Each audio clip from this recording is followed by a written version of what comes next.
आजसुद्धा मोठ्या प्रमाणात पूर आलेला आहे. बघू शकता, आज तुम्हाला मी दाखवतो. आज पण इकडे पाऊस तर भरपूर आहे. आता शेतावर आहे मी. बघा पाण्याची पातळी.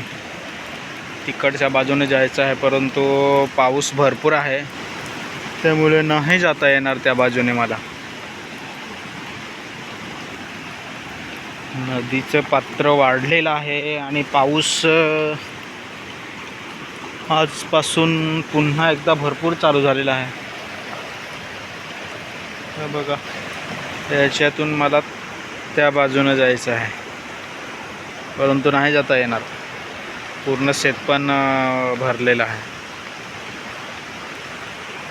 सध्या आमची भातावणी चालू आहे आणि त्या बाजूने जायचं होतं, परंतु नदीला पूर जास्त झालेला आहे. त्या बाजून जाणे शक्यच नाही आहे. काय करून पूर थोडा कमी झाल्यानंतरच जावं लागेल.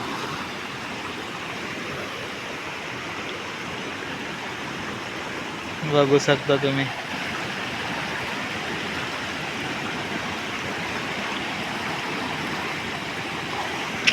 पूर जास्त झालेला आहे. पूर्ण शेततळ पण भरलेलं आहे. झूम करण्याचा प्रयत्न करत आहे मी. बघू शकता तुम्ही व्हिडिओच्या माध्यमातून. असंच काही ठिकाणी पाणी भरलं असेल तर कृपया करून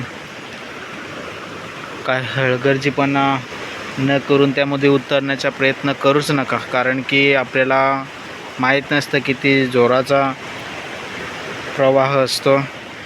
त्यामुळं कृपया करून त्यामधून जाण्याचं टाळावंच लागेल आपल्याला, कारण पाऊस भरपूर असला तर त्यात तिकडून जाणे सकस होत नाही.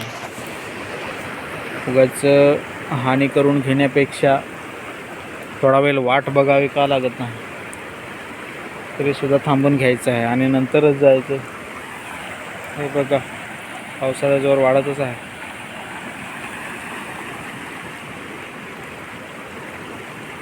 थोडंसं लावून झालं असतं, परंतु पाऊसच भरपूर आहे, तर नाही जमणार.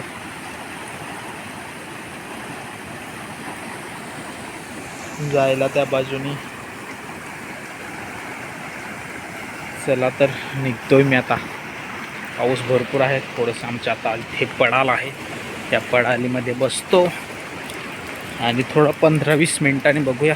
जर पाऊस कमी झालाच तर मग जाऊ. चला तर बाय बाय.